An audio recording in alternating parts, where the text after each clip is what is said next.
Beri Pak. Di sini.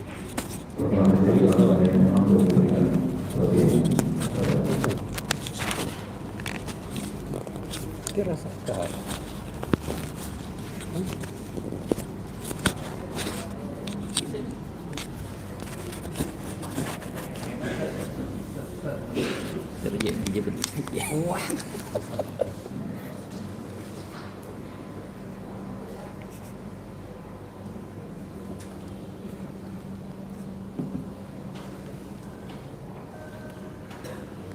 Assalamualaikum warahmatullahi wabarakatuh.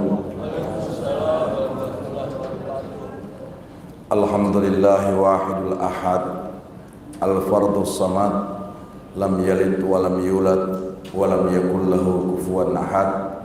Wassalatu wassalamu ala rasulillah sayyidina Muhammad wa ala alihi wa sahbihi ila yaumil mi'ad. Amma ba'd. Alhamdulillah, hanya sholat zuhurlah yang membuka pintu neraka untuk tertutupnya, karena setiap sholat zuhur itu neraka dibuka dan tertutup bagi kita yang melakukan sholat berjamaah di waktu zuhur. Mudah-mudahan insyaallah semua yang kita lakukan akan bernilai ibadah, karena ada sesuatu sasaran yang kita ingin capai. Yang mudah-mudahan insyaallah ibadah kita hanya mengharapkan ridha dari Allah Subhanahu wa ta'ala. Ya ilahi anta maksudi wa ridhaka matlubi. Ya Allah, engkaulah yang saya maksud dan keridaanmu lah yang saya tuntut. Saya tidak butuh fasilitas surga dan saya juga tidak takut dengan azab neraka. Pendekatan-pendekatan ibadah seperti inilah yang disebut dengan pendekatan sufi. Walaupun banyak orang yang menganggap kesufian seseorang itu bukan hanya terjadi di zaman para tabi'in, tapi terjadi di zaman sahabat, bahkan Rasulullah sendiri adalah sufi modern, karena dianggap bahwa ilmu itu baru ditemukan pada saat mereka mengetahui bahwa ibadah itu ada yang mereka lakukan di hadapan Allah. Saya melihat di kalangan kita sekarang ini terlalu banyak fenomena-fenomena ibadah yang berada pada tatanan yaitu pengguguran kewajiban dan justifikasi eksklusivisme di dalam ibadah. Ini yang perlu kita jaga ini, karena akhir-akhir ini saya melihat banyak di kalangan umat kadang-kadang tidak mampu menempatkan ibadah yang mana yang harus kita lakukan sebagai ibadah vertikal dan ibadah mana yang sebagai horizontal. Contoh saja, banyak kalau kita melihat dalam ibadah, terutama sholat dan puasa kita ini, karena ini ibadah mahdha, ibadah khusus kepada Allah, maka kadang-kadang kita menganggap bahwa kita yang paling beriman, kita yang paling bertakwa, kita yang paling segala-galanya. Padahal sebenarnya tidak ada satu amalan ibadah yang bisa ditimbang di hadapan Allah. Saya berikan contoh dalam satu kitab Ibnu Atta As-Saskandari, dalam satu kitab namanya Syarhul Hikam. Ada seseorang yang pada saat beribadah kemudian ditimbang ibadahnya itu 63 tahun dengan satu nikmatnya satu biji mata. Kemudian ditimbang, ternyata lebih berat nikmatnya mata dibandingkan dia ibadah 63 tahun. Jadi sebenarnya substansi dan esensi ibadah itu bukan ada pada kepuasan ataupun keridaan pribadi yang berdampak sistemik kepada orang lain, tidak, tetapi hanya berdampak kepada Allah saja. Hasilnya ya nanti orang sholat insya Allah perbuatan keji dan kemungkarannya akan terhindar. Dengan puasa orang melatih bagaimana ada rasa kepedulian sosial, di situ intinya sebenarnya. Tapi ini saya lihat sekarang, kalau ada dia sudah puasa Senin Kamis, puasa Nabi Daud, puasa tanggal 13, 14, 15, orang lain itu dilihatnya dengan sebelah mata. Kadang-kadang ada orang yang menganggap dia eksklusif dengan ibadahnya sama Allah. Padahal secara di cross check ternyata zero possession, tidak ada pahala. Karena kejadian-kejadian ini terlalu banyak terjadi. Satu saat di zaman Rasulullah SAW, Anas bin Malik adalah pembantunya Rasulullah atau asisten satunya Rasulullah. Beliau itu menceritakan bahwa ada satu sahabat, seseorang anak muda, itu tiap harinya kalau ada waktu luang di masjid, sholat, zikir, puasa, haji, baca Al-Quran. Sampai-sampai sahabat yang lain merasa iri, hebatnya ini anak muda ibadahnya. Jadi itu diceritakan kepada Rasulullah lagi ta'lim. Tiba-tiba pada saat sementara diceritakan, muncul anak muda itu yang menjadi objek pembicaraan. Ternyata Rasulullah panggil, ya syabab ta'ali, ayah anak muda duduk di sini. Kenapa? Rasulullah menatap di wajahnya, ternyata di keningnya ada setan. Ya. Jadi ibadah ini ada tendensius, ibadah ini ada motivasi. Dia lihat di keningnya oleh Nabi Muhammad, ternyata ada setan di keningnya. Ya. Akhirnya Rasulullah panggil. Begitu panggil, sampaikan kepada sahabat, siapa yang eksekusi ini? Abu Bakar. Dia bilang, jangan saya ya Rasul. Eksekusi itu untuk memberikan pencerahan. Ya, tapi sebagian sahabat ada yang mengatakan, ya Rasulullah, karena kami juga jengkel. Dia merasa bahwa dia yang paling kuat ibadahnya, dia yang paling tahu ibadahnya, dia yang merasa, ini kata-kata merasa dalam pemahaman. Ini kalau dalam bahasa kita lagi trending topik, lagi viral, namanya pakinta kirong. Ya. Akhirnya apa? Tiba-tiba Rasulullah langsung katakan, siapa yang eksekutor untuk anak muda ini? Kata Ali, biar saya ya Rasulullah. Apa yang dilakukan oleh Ali? Bukan dia bunuh, padahal ini ahli ibadah, tapi menyinggung perasaan saudara-saudara muslim yang lain. Ini jaga ini, jangan ibadah itu menjadi kebencian dan menjadi kesombongan pada diri kita. Kemudian orang lain itu kita lihat sebelah mata gitu. Jadi dia kalau kelompok ini dia hanya mau kelompok itu saja, tidak mau kelompok lain. Padahal ada ikatan emosional dalam doa itu, Pak. Allahumma ghfiril muslimina wal muslimat wal mu'minina wal mu'minat al ahyahi minhum wal amwat. Tidak disebut di situ Wahabi, Salafi, NU, Muhammadiyah, An-Nazir, tidak ada disebut. Nabi cuma berdoa, ikatan emosional kita cuma satu. Allahumma ghfir lil muslimina wal muslimat wal mu'minina wal mu'minat al ahyahi minhum wal amwat. Hidup dengan mati, coba bayangkan. Begitu pentingnya itu doa, mendoakan saudara muslim yang lain. Ya. Akhirnya apa yang terjadi? Ali bin Abi Thalib katakan, kau pimpin perang. Kau pimpin perang. Harus wajib kau pimpin perang. Anak muda ini, dia bilang, saya siap. Saya ini kuat ibadahku. Kalau jihad, saya paling depan. Bah, dia pimpin. Ali bin Abi Thalib mundur. Ini Ali bin Abi Thalib, Pak, Saifullah min suyufillah, yaitu pedangnya Allah dari sekian banyak pedangnya Allah, termasuk Hamzah. Akhirnya Ali mundur, kau pimpin perang. Ternyata dalam perjalanan peperangan dia mati, Pak, dibunuh sama orang Yahudi. Orang Yahudi itu ditanya, kenapa anda bunuh? Dia bilang, yang ada di atas kuda itu bukan manusia, tapi setan di atas kuda. Jadi Nabi itu menatapnya cuma keningnya. Ternyata Nabi satu saat ketahui, ini orang bukan di keningnya saja setan, mulai dari ujung kaki setan semua. Tapi untuk membuktikan itu, sahabat aku eksekusi. Ya, akhirnya Ali bin Abi Thalib tahu. Sami'na ya Rasulullah, wa ata'na ya Rasulullah. Saya dengar ya Rasulullah, saya taat kepadamu, saya kasih solusi problem. Begini ya Rasulullah, sebentar sore kan kita perang, suruh dia pimpin perang ya Rasul. Ya, begitu perang yang eksekusi bukan kalangan kita umat Islam, tapi orang lain yang eksekusi. Kenapa? Kesombongan ibadah. Mulai dari kaki sampai kepala. Kenapa orang Yahudi bunuh dan harus tombak dia?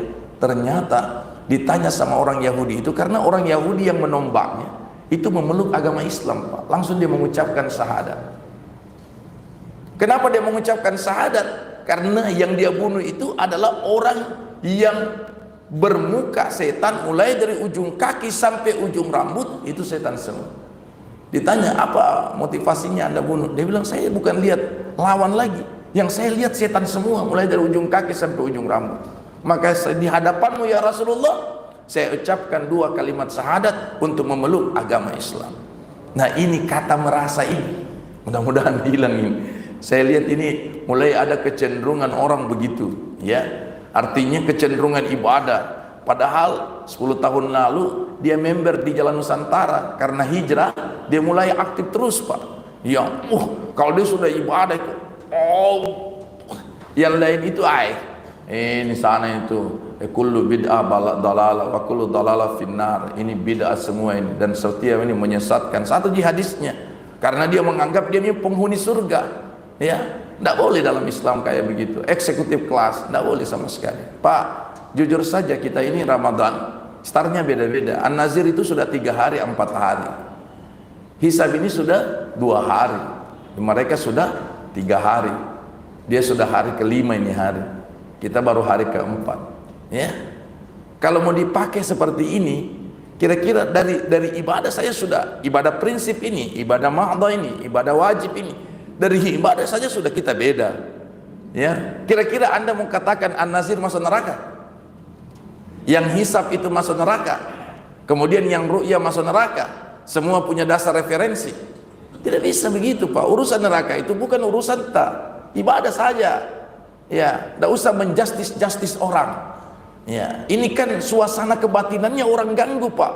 Apalagi kalau sudah masuk di ringnya privasinya Nabi Muhammad. Ibunya masuk neraka, bapaknya masuk neraka. Apa kepentinganmu? Gitu. Maksudnya terlalu jauh ranata. Disekolahkan itu untuk pencerahan, disekolahkan untuk pengetahuan, bukan kebencian pada orang lain. Makanya kita selalu itu dalam hidup ini perlu Bapak kita pahami ini, karena perbedaan ini makin menjolok. Yang luar biasa itu puncaknya di Wajo kemarin. Ditolak unjuk rasa dari pondok pesantren. Pondok pesantren itu yang melahirkan pondok pesantren di Sulawesi Selatan. As'adiyah Sengkang itu adalah Kiai Haji As'ad, muridnya itu adalah Kiai Haji Abdurrahman Ambodalle. Itu menolak, Pak. Suasana kebatinannya diganggu orang. Ini tidak bagus dalam ibadah itu, tidak baik. Ya, walaupun Anda berbeda, silakan. Tapi lihat suasana batin ibadahnya orang. Bapak imam, ya saya ustaz, umpamanya dapat masjid yang tidak kunut. Kalau Anda tahu itu masjid yang tidak kunut, jangan Anda jadi imam, jadi makmum saja, supaya jangan mengganggu suasana kebatinannya jamaah yang sudah masjidnya itu tidak kunut. Kalau kau tahu bahwa dirimu tidak kunut, silakan jangan jadi imam, karena masjidnya masjid yang kunut. Anda yang tidak kunut jadi makmum Miki. Mengendalikan itu susah, Pak. Tapi sekarang tidak ada yang mengendalikan. Mulai muncul itu rasa kesombongan. Saya ini diajar, Imam Bukhari itu 1100 gurunya, Pak. Bukan satu.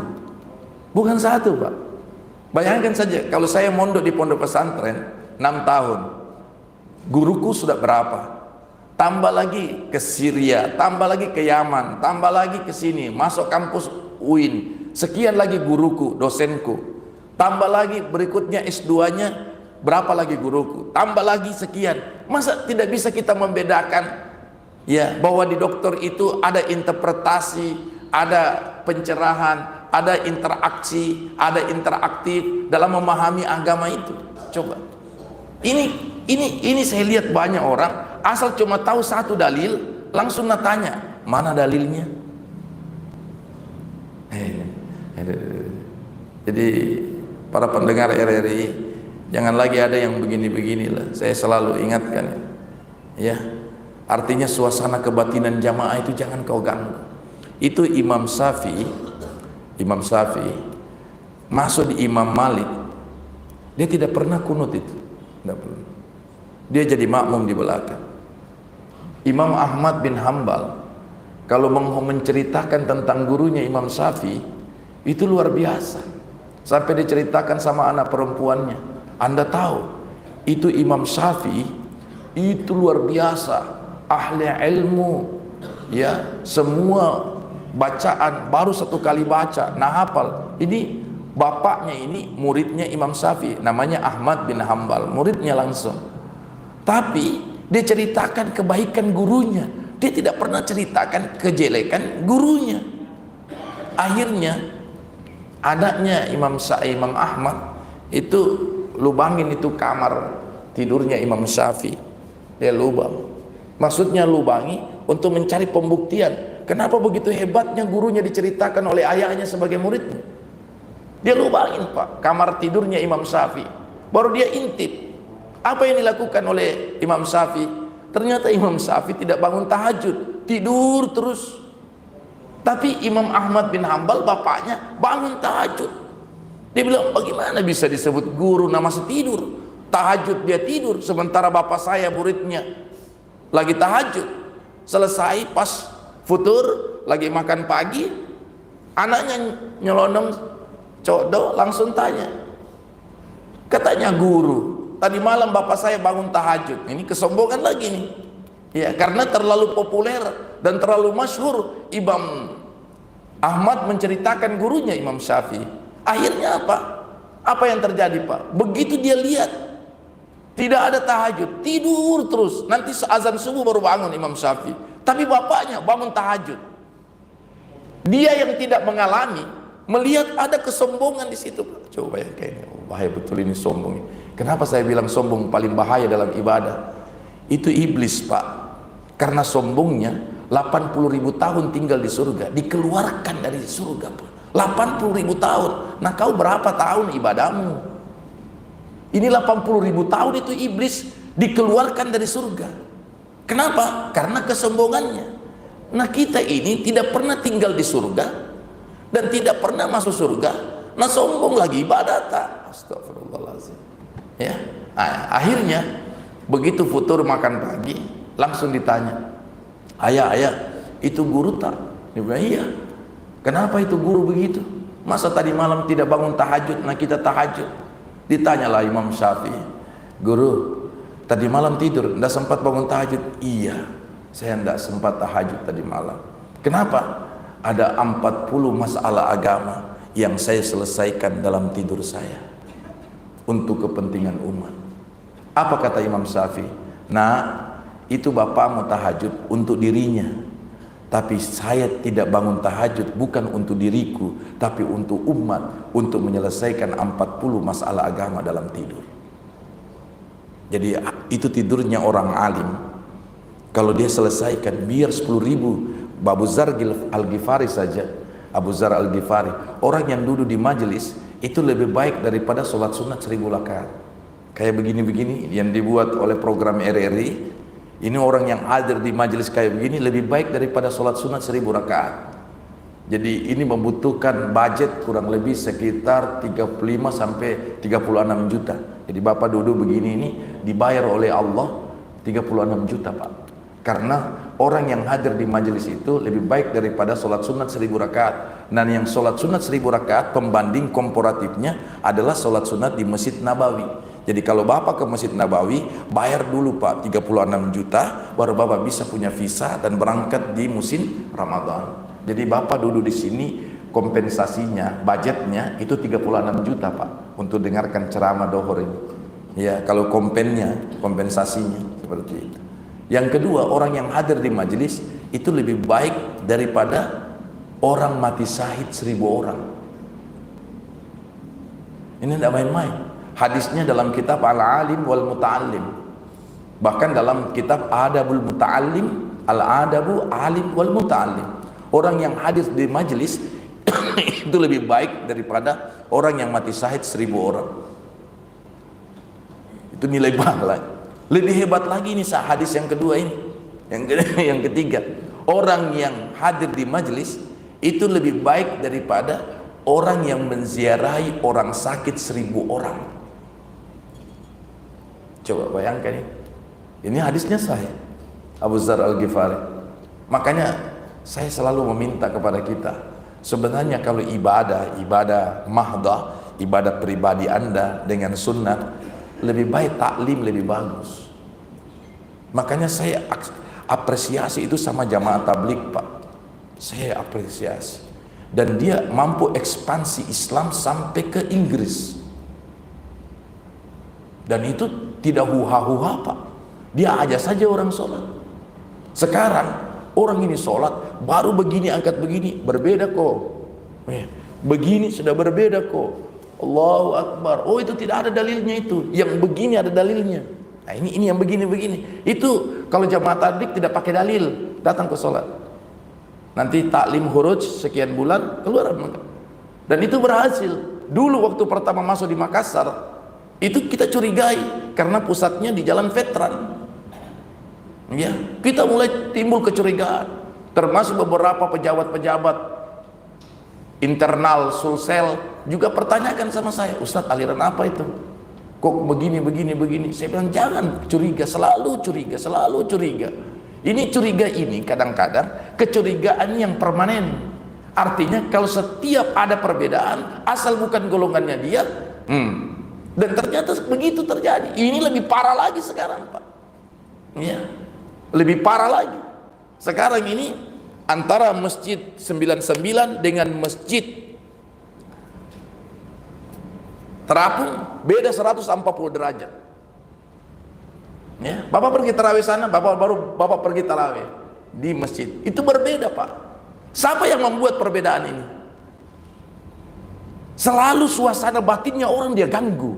Coba minta tolong dong. Kalau bisa jangan ganggu suasana batinnya orang.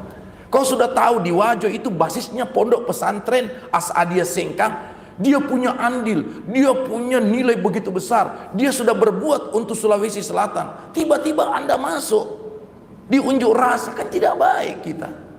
Maksudnya itu janganlah lakukan yang seperti ini. Suasana batinnya, suasana hatinya rakyatnya orang, suasana batin umat itu kesian itu.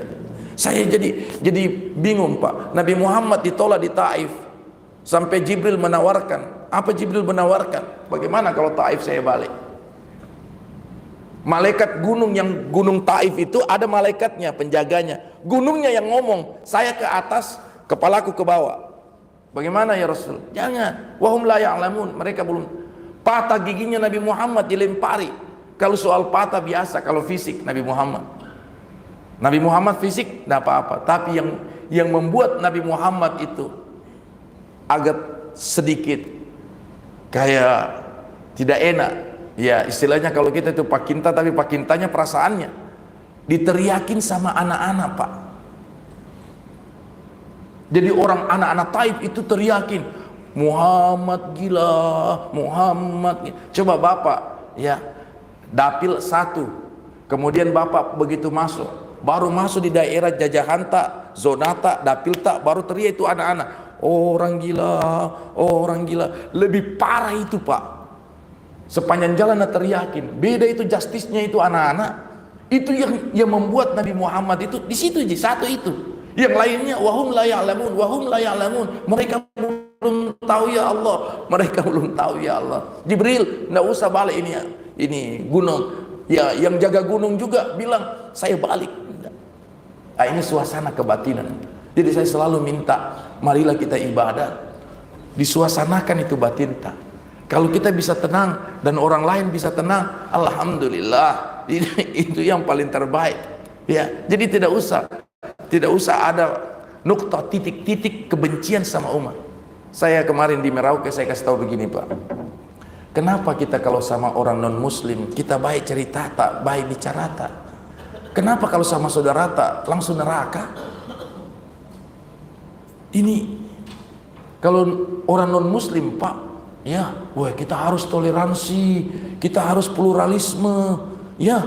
Tapi kalau sesama saudara tak, nah lihat jorok miki, nah lihat jijik miki. Yang lebih fatal itu ada sekarang MTR, masyarakat tanpa riba.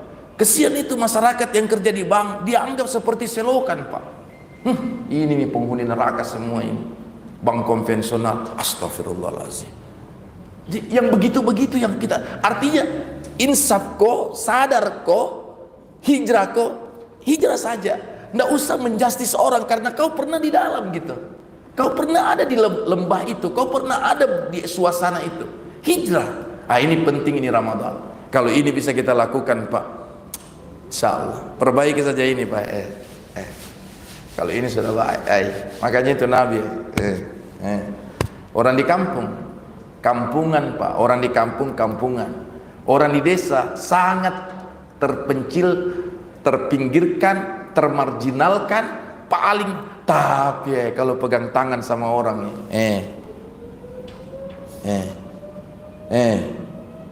Coba mana ada orang di kota masih pegang tangan begini.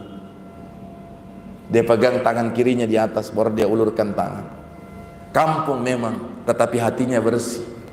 Kota tapi tunduk, tapi menanduk, Pak.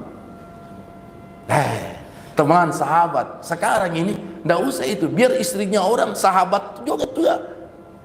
Perselingkuhan terjadi, bukan orang lain. Ternyata sahabatnya tonji juga. Senjata makan tuan. Parah memang sekarang ini zaman. Ya, jadi Bapak Ibu, kalau tidak kita muhasabah, introspeksi, susah nanti kita ke depan ini. Dari yang susahkan itu adalah kita sendiri di kalangan internal, bukan eksternal. Ini penting ini. Saya sampaikan ini karena langsung live RRI supaya lebih banyak lagi orang mendengarkan ini. Ya, jadi saya lihat kesian itu kalau suasana kebatinannya. Pak, bayangkan Andre Guruta itu di Wajo, Pak, yang tidak pernah keluar Pak. Dan baru kali itu terjadi sepanjang sejarah Wajo itu. Nah, Wajo itu basisnya adalah ilmu agama yang nomor satu. Kau agama di belakang, Pak. Ya, ini pendakwa asli ini, Pak. Kiai Asad itu muridnya saja bangun pondok pesantren Darul Dakwah wal Irsyad di Baru sama di Parepare, tiba-tiba digoncang suasana kebatinannya. Puncaknya anak-anak pesantren yang hanya cuman belajar tiba-tiba harus berteriak Allahu Akbar, salah penempatannya Allahu Akbar. Ini suasana batin. Jadi marilah kita jaga yang seperti ini. Mudah-mudahan insya Allah ya, janganlah kalau kita berdakwah membuat suasana gaduh. Ya, marilah kita ambil hikmah ini. Ya, silakan kalau ada yang mau dipertanyakan, insya Allah ya, supaya kita bisa mengambil satu hikmah yang sangat besar. Ya.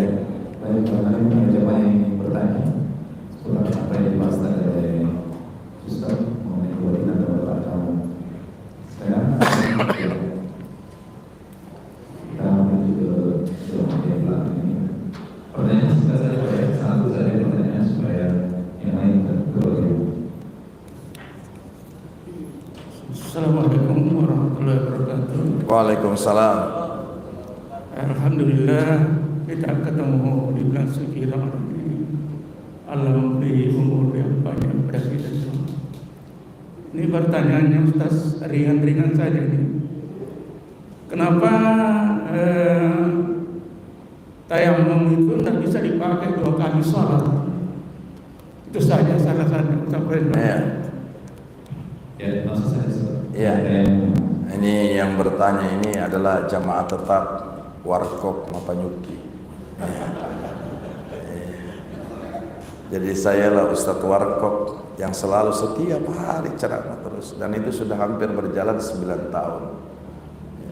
Luar biasa. Tanpa ujrah, tanpa amplop. Jadi jangan curiga lagi. Ya, jangan ada Ustadz bertanya sama saya, Ustadz berapa itu amplopnya kalau kita ceramah dia?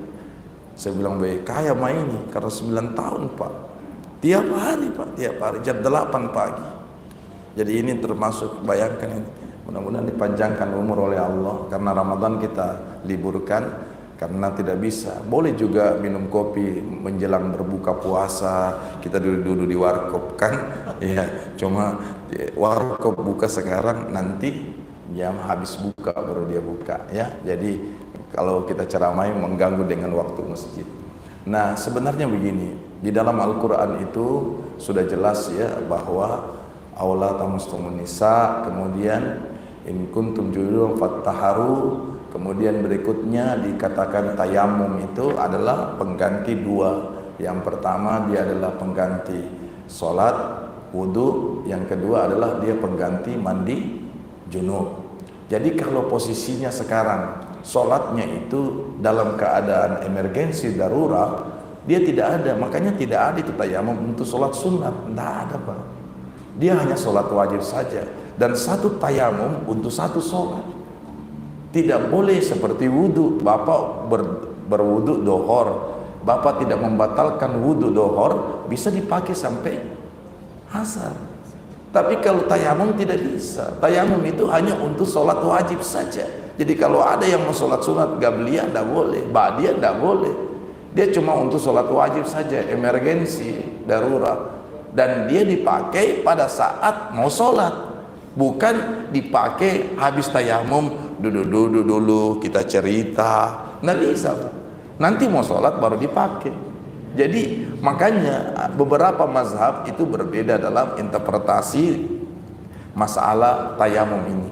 Ada yang Imam Syafi'i bilang kalau pas dia turun begini Allahu Akbar dan dia sudah turun hujan, lanjut sholat. Tapi kalau baru angkat begini turun hujan, batal itu sholatnya karena belum turun Allahu Akbar. Langsung ambil air hujan itu kita jadikan wudhu, ya. Nah, jadi tidak bisa sama sekali. Jadi satu sholat satu tayamum, tidak satu tayamum untuk dua sholat, dan tidak ada sholat sunat untuk tayamum. Yang ada sholat wajib saja, ya. Jadi dalam posisi seperti itu, insya Allah kita bisa lakukan untuk minta hujan. Makanya kita lakukan sholat istisqa. Itu sama dengan yang kemarin itu yang terjadi di Mandalika, ya, hujan-hujan terus. Nah itu kan sudah saya bilang biasa kadang-kadang ini baru ndak main-main Pak, bayarannya 400 juta. Ternyata saya baca di Al Jazeera, bukan hanya Indonesia yang pakai sandro, ya, yang pakai dukun. Ternyata Malaysia juga pakai dukun, Dubai juga pakai, Qatar juga pernah pakai dukun. Tapi dukunnya tidak demonstratif, artinya di belakang meja, di belakang panggung. Ini Indonesia memang nak kelilingi Pak, baru nak kutu-kutu begini jadinya.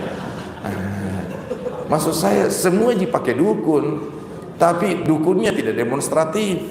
Ya sebenarnya Pak, ada doa minta mengalihkan hujan, itu ada doanya. Allahumma hawailana wala alaina. Itu doa Pak. Jadi kalau Bapak ada punya acara tiba-tiba mau turun hujan, sudah dilihat gelap dan itu masuk di areal kita, berdoa saya sama Allah, Allahumma hawailana wala alaina. Ya Allah, alihkan itu hujan ke laut, ke gunung, ya, jangan ke kami dulu, nanti habis acara baru turunkan di sini. Itu ada. Tidak perlu pakai dukun dan tidak perlu pakai pawang hujan.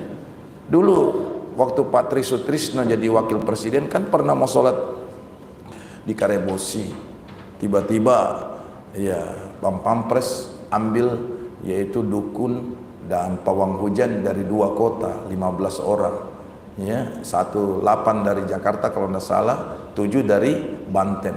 Begitu pas berdoa ternyata turun hujan keras, ya, turun hujan keras. Jadi kenapa dia turun? Karena Jakarta dan Banten. Jadi pawang hujan Makassar tersinggung Pak, karena jasanya mereka tidak dipakai. Ini juga panitia PHBI harus dia pikirkan karena ini Makassar, ya. Jadi antara pawang itu dilarang mendahului. Jadi setelah saya tanya siapa ini, kenapa bisa 15 pawang ini, ya pasti doanya itu tonji juga, ya. Soal barangkali bakar garam, bakar bawang, ampa hari tidak mandi, itu trik saja teknisnya. Tapi kalau dia baca doa sama saja, Allahumma hawailana wala alaina. Dan itu sudah berapa kali saya buktikan Pak. Kalau saya mau pergi takziah, tiba-tiba Ustadz kudung hujan Pak Ustadz, bagaimana ini, kasihan, pasti banjir lagi. Sudah, insyaallah bantu doa saya, kita baca doa ini, Allahumma hawailana wala alaina.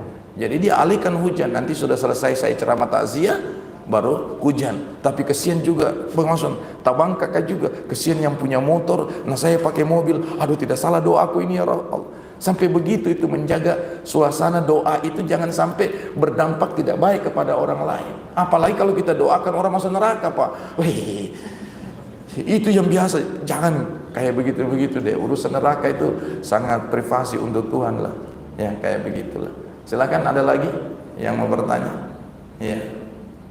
Masih ada yang mau bertanya? Iya. Silakan. Ya. Singkat saja Pak.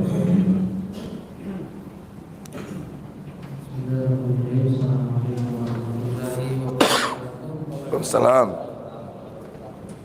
Sebelumnya terima kasih Ustaz atas kesempatannya. Singkat saja saya ingin bertanya mengenai salah satu akidah, yaitu akidah Mujassimah, akidah yang mensifati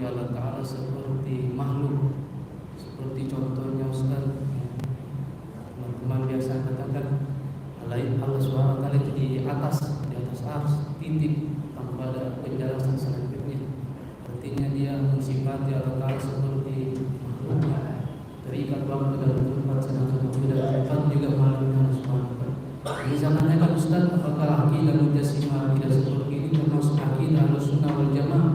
Karena kadang-kadang teman-teman yang berpaham begini juga mengatakan dirinya Ahlussunnah wal Jamaah. Ya, mohon penjelasannya.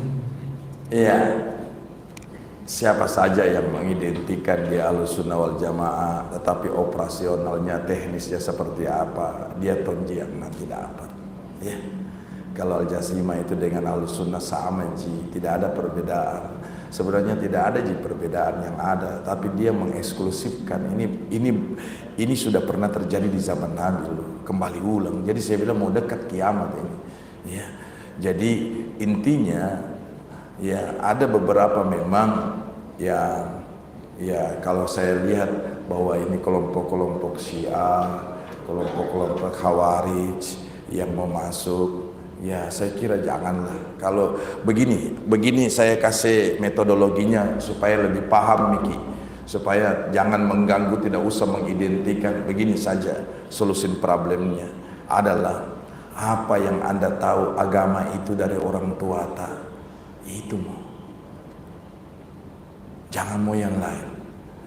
Yang lain ini pengembangan ji.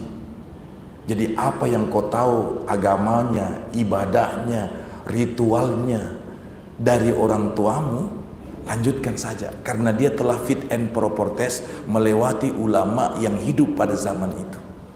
Kalau dia sudah salah, lebih ulama yang dulu dibandingkan yang sekarang kayaknya. Ya. Coba Bapak mau ragukan yang namanya Andre Guruta Kiai Haji Muhammad Nur yang 23 tahun mengajar di dalam Masjid Haram. Saya masih dapat Pak. Waktu tahun 85-88 itu beliau masih ngaji di kursi besar di dalam Masjid Haram, yaitu Sunan Abu Daud. Ya, ini kalau tapi tidak pernah kasih tahu dan tidak pernah itu saya lihat dalam satu testimoninya atau autobiografinya ditulis dia pernah mengaji dan membuka taklim di dalam Masjidil Haram selama kurang lebih puluhan tahun. Tidak pernah Pak, tidak pernah. Ini saja saya baru, karena saya alumnus pimpinan Pondok Pesantren Al Khairat di Palu, asli Yaman Selatan, ya, itu Habib Sagaf Al-Jufri. Ternyata bayangkan Profesor Dr. Quraisy Shihab mengakui keluasaan keilmuannya Habib Sagaf Al-Jufri itu dengan kata Jami'atul Alauddin Hukumiyah Syariah. Ternyata nama itu dari beliau, padahal ini sudah Profesor Quraisy Shihab. Dia bilang keluasan ilmunya, mengakui keluasan ilmu itu kesombongan Pak. Kalau kita mampu mengalahkan itu. Sekarang ini bukan orang sombong Pak yang punya ilmu, tapi yang dia terima ilmu itu yang sombongkan.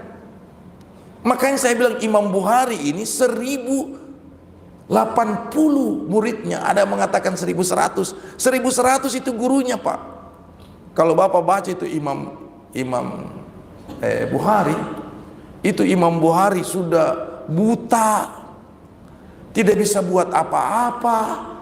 Itu ada sama saya kitabnya Sahihul Bukhari dengan Fathul Bari, itu keterangannya. Karena saya doktor di hadis, jadi lengkap semua. Bayangkan saja saya koleksi semua itu kitab-kitabnya, termasuk beberapa Ibnu Hibban, Daraqutni, Ad-Darimi, semua kitabnya ada sama saya di rumah.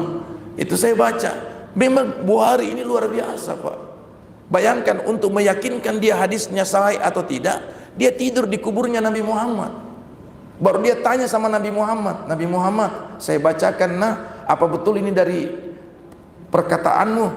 Kalau Rasulullah sallallahu alaihi wasallam, man shama Ramadan summa atba'u sittan min Syawal kana kasyamil dahr, rawahu Bukhari. Langsung dia mimpi, Rasulullah bilang, iya, itu keluar dari lisan saya. Tulis lagi. Coba ajarkan sama saya bagaimana cara ketemu Nabi Muhammad. Ajarkan aku dong. Kalau memang kau ahlus sunnah, sedikit-sedikit sunnahnya Nabi, kita ikut sunnahnya Nabi. Ajarkan sama saya bagaimana kita bisa ketemu Nabi Muhammad. dalam mimpimu. Ya, man ra'ani haqqan, siapa yang mimpi kepadaku, mimpi bertemu sama saya, haqqan, itu benar adanya. Karena jin Islam sekalipun tidak bisa menyerupai, memfotokopi mukanya saya. Ajarkan mak, daripada kau bilang kau sunnah, ajarkan mak saya bagaimana ketemu yang punya sunnah. Ini bagus. Jadi itu memang pengaruh. Jadi biarkan saja kalau mereka mengidentikan begitu ahlu sunnah, biarkan saja, tidak apa-apa ya. Nanti Allah nanti akan menyeleksi. Bapak, ini saya lihat sekarang ada kecenderungan makiyah madaniyah. Ini Pak, saya kasih tahu Ki, itu Mekah bukan untuk ilmu. Mekah itu adalah untuk arah kiblat kita. Kalau ilmu bukan di Mekah, ilmu itu di Mesir Pak. Karena universitas pertama itu Al-Azhar, Kairo. Ulama yang jadi imam di Mekah itu dari Kairo semua dulu. Kalau ilmu Pak, kalau ibadah, kita fokus ke sana. Karena itu kiblat kita, bukan untuk kiblat ilmu. Beda itu Pak. Jadi jangan selalu Ustadz, asal Ustadz Mekah, tunggu dulu. Ustadz Mekah baru kemarin. Kalau mau Bapak tahu siapa imam pertama Masjidil Haram, imam Masjidil Haram pertama itu adalah Muhammad Khatib Al-Minangkabau. Orang Minangkabau Pak, itu imam masjid pertama. Cuma karena pertarungan lain sebagainya. Tapi satu saat saya yakin itu, hakul yakin, sekarang sudah mulai. Saya mengaji Pak kepada Imam Muhammad Al-Alawi Al-Maliki Al-Hasani di Mekah. Saya belajar, saya baca kitab. Ya, saya pergi ke Mekah waktu bawa jamaah haji. Saya pergi taklim jam 2 malam Pak. Di Madinah saya kepada Imam Zaini, ya, Ibn Zain, ya, ulama kita. Ya, saya datang tengah malam karena mereka pengajiannya jam 3 malam. Karena kapan dia pagi-pagi tengah hari langsung dibubarkan majelisnya. Jadi Syekh Al-Maliki, profesornya umur 18 tahun. Beliau jadi gelar profesor umur 18 tahun. Buku-bukunya banyak sekali, ya, Iqtisadul Muhammadiyah, ya, kemudian Mafahimu Ayyak Sudah fil Hudar, itu banyak buku-bukunya saya baca, ya. Beliau umur 18 tahun jadi profesor, ditarik profesornya, itu luar biasa Pak. Nanti saya kasih lihat. Dan 4 tahun dikuburkan di kubur Ma'la, mayatnya masih utuh, disirami lagi air zam-zam, senyum. Ya Allah, bal ahya'un walakin la tasyurun. Mereka itu tidak mati, cuma tidak ada mediasi yang bisa bertemu langsung dengan Allah kecuali roh saja. Kasih berhenti, ini jasad. Bapak kalau mau ketemu sama Allah, ini yang menghalangi ini jasad Pak. Tapi kalau orang sudah bisa ini roh dengan jasad, mediasinya itu mediasi yang paling terbaik, roh itu. Karena dia tidak punya hijab. Kalau jasad ini masih punya hijab, Bapak saja antara atasan dengan bawahan masih ada hijab, gara-gara kerja kok baik-baik, nah, pimpinan dengan bawahan. Tapi kalau sudah jadi roh, sama Pak, ya, bawa nanti insya Allah. Jadi kalau soal ilmu Pak, ya, universitas yang paling tertua, universitas Islam ya, yang paling tertua di seluruh dunia itu Al-Azhar. Semua ulama yang masuk dari Mekah itu semua jebolannya Al-Azhar semua. Makanya itu Al-Azhar di sana dia lebih tinggi ulamanya. Kalau ulamanya bilang hari Selasa Ramadan, dia pemerintah ikut. Kita di sini tidak. Biar kau bilang apa-apa, tunggu endingnya di Menteri Agama. Karena urusan agama diatur oleh pemerintah. Tidak apa-apa. Begitu cara operasional demokrasi. Ya. Jadi biar Bapak bilang Ramadan tanggal sekian, nah kita tunggu lagi tanggal 1 Syawal, Lebaran. Di mana Bapak mau tunggu? Mau tunggu majelis ulama? Tidak bisa Pak. Majelis ulama dikumpul dulu oleh menteri semua, pak semua, rapat meeting, kemudian kau Merauke berapa kau lihat derajat, sana berapa, sana Makassar, Sulsel, semua kumpul, menteri agama yang umumkan. Karena pemerintah kita urus agama kita. Ya. Jadi tunggu saja keputusan. Jadi sabar saja Pak. Ya. Nanti mudah-mudahan kita startnya beda-beda dan kita finish sama-sama, itu yang kita inginkan. Tidak enak sekali tuh, ada yang masak burasa, ya sudah makan, ada yang masih, tidak enak Pak. Kalau star ini tidak terlalu nampak perbedaan. Ya, ya. Tapi kalau Idul Fitri itu yang nampak sekali, tidak enak sekali. Ada yang Lebaran. Pertanyaan yang muncul itu, bagaimana Ustadz? Kalau ada orang Lebaran, baru kita masih bertahan puasaku. Puasa Miki saja, santai Miki. Ya. Kalau kau tidak puasa, mau kau Lebaran. Ya. Jangan kau tidak puasa, kau tidak Lebaran, kau juga tidak puasa, kau juga tidak Lebaran. Itu nih kau mundur kena, maju kena. Ya. Saya kira ini ya, insya Allah mudah-mudahan ini menjadi berkah bagi kita semua. Tidak ada lagi ya. Ya, ini RRI memberikan pendewasaan kita, dan terima kasih banyak ya acara RRI hari ini, dan mudah-mudahan ini menjadi yaitu pencerahan untuk kepada keumatan, terusnya khususnya kepada para pendengar RRI di mana saja kita berada. Mudah-mudahan ada manfaatnya. Mohon maaf atas segala kesalahan. Wallahu muwaffiq ila aqwamit thoriq. Wallahu musta'an. Assalamualaikum warahmatullahi wabarakatuh.